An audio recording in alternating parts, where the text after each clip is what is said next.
So in this question, we are having four resistances which are which are 5 ohm, 5 ohm, 8 ohm, and 10 ohm, form a Wheatstone network. Find the resistance which connected across the 10 ohm resistance will balance the network. तो हमें यहाँ पे उन्होंने चार resistances दे के रखे हैं, R1, R2, R3 और एक R4 रेजिस्टेंस है. यहाँ पे हम लोग कंसिडर करते हैं कि R1 इज़ 5 ओम, R2 5 ओम है, R3 8 ओम है, और वेस्टर्न नेटवर्क के फोर्थ ब्रांच में हमारे पास एक 10 ओम का रेजिस्टेंस है. वाई हम लोगों ने इसको नाम क्यों नहीं दिया अब तक? इट इज़ जस्ट बिकॉज कि अभी आगे का क्वेश्चन हम लोग ने पढ़ना बाकी है. तो जब 10 ओम के रेजिस्टेंस के अक्रॉस जब हम एक रेजिस्टेंस, अननोन रेजिस्टेंस जो है उसको हम लोग कनेक्ट करते हैं, that is something like this. 10 ओम के अक्रॉस एक रेजिस्टर को कनेक्ट करते हैं. सपोज़ उस रेजिस्टर का नाम, उसका वैल्यू है x ओहम्स. ठीक है, तो हमारा जो ब्रिज है वो बैलेंस हो जाता है. अब balancing condition of the bridge क्या होता है कि current through galvanometer should be equal to 0 amperes. Current through galvanometer 0 होना चाहिए, तभी हम लोग बोल सकते हैं ब्रिज बैलेंस हो रहा है. सो इनिशियल कंडीशन 5, 5, 8, 10 को हमारा current through galvanometer was flowing, लेकिन जैसे ही मैंने x कनेक्ट कर दिया अक्रॉस 10 ओम रेजिस्टेंस, तो फिर हमारा answer means the current through the galvanometer 0 हो गया, ऐसे क्वेश्चन टेल्स अस. तो हमारा जो resistance in the fourth branch है R4, वो एक्चुअली क्या है? तो इट इज़ नथिंग बट 10 ओम का resistance which is parallel with x ओम का रेजिस्टेंस.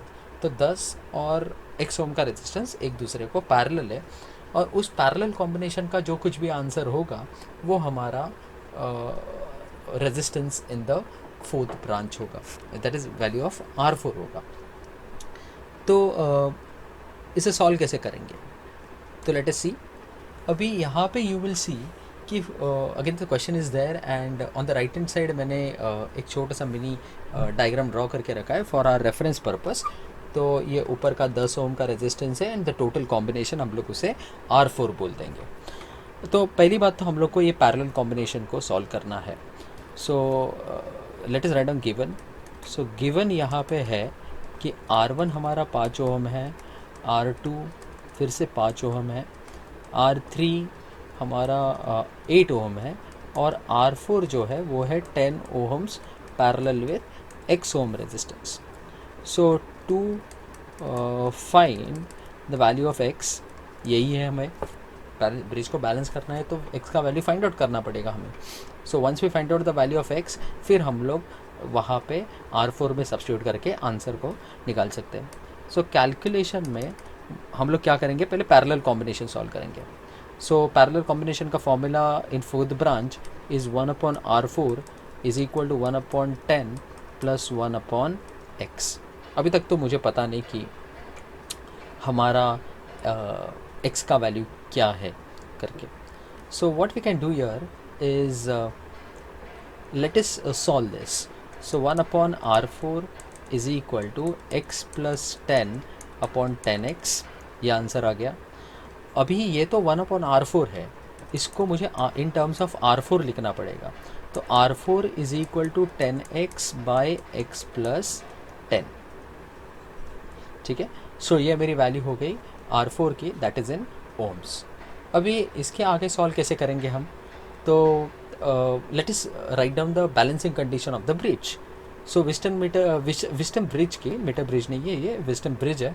इस विस्टन ब्रिज की बैलेंसिंग कंडीशन क्या है? R1 by R2 is equal to R3 by R4. So this is the balancing condition. Balancing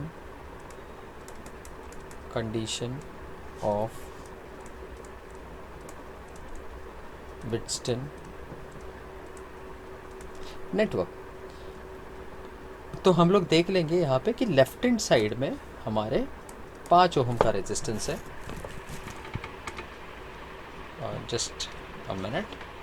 so left hand side में हमारे पास 5 ओम का resistances है, और राइट हैंड साइड पे 8 by the complete bracket that is 10x by x plus 10, ये हमारे पास. ठीक है, So this left hand side cancel out each other. 5 ones are 5, 5 ones are 5. What does it mean? It means that 10x by x plus 10 is equal to 8. अभी यहाँ से हमें answer निकालना है. सो अगर हम लोग ने यहाँ पे चेक किया कि the value of 10x by x plus 10 is equal to 8, इसका ही मतलब क्या है? अगर मैं यहाँ पे लिख दूँ तो जो R3 है that is equal to 8 ohm is same as that of 10x by x plus 10. तो ये हमें ध्यान में रखना है. सो जो हमारा R4 है that is nothing but equal to that of R3. अगर वो होगा तो ही हमारा bridge is going to get balance. That is if R1 by R2 एक दूसरे को कैंसिल कर रहे हैं तो फिर हमारा जो R3 है वो क्या होना चाहिए? इक्वल टू R4 होना ही चाहिए, तो ही हमारा आंसर आने वाला है. सो अभी मैंने यहाँ पे न्यू पेज के ऊपर द सेम इक्वेशन लिख लिया है जो प्रीवियस पेज के ऊपर था. That is 10x by x plus 10 is equal to 8. Answer ohms में ही आने वाला है. सो इसका ही मतलब क्या? 10x is equal to 8 times 10 plus x करके. इसका ही मतलब 10x is equal to 80 plus 8x. x हमें इस तरह से लिखना है. So 10x minus 8x is equal to 80. इसका ही मतलब 2 times x is equal to 80. तो वैल्यू ऑफ x बन गया 80 बाई 2 दैट इज़ 40 ओहम्स. इसका ही मतलब क्या है कि हमारा जो ब्रिज है बैलेंस कब होगा? जब हम उसके अक्रॉस 40 ओहम्स का रेजिस्टर प्लेस करेंगे. So this is the value of resistance when it is connected in parallel across the 10 ohm का resistance. Thank you.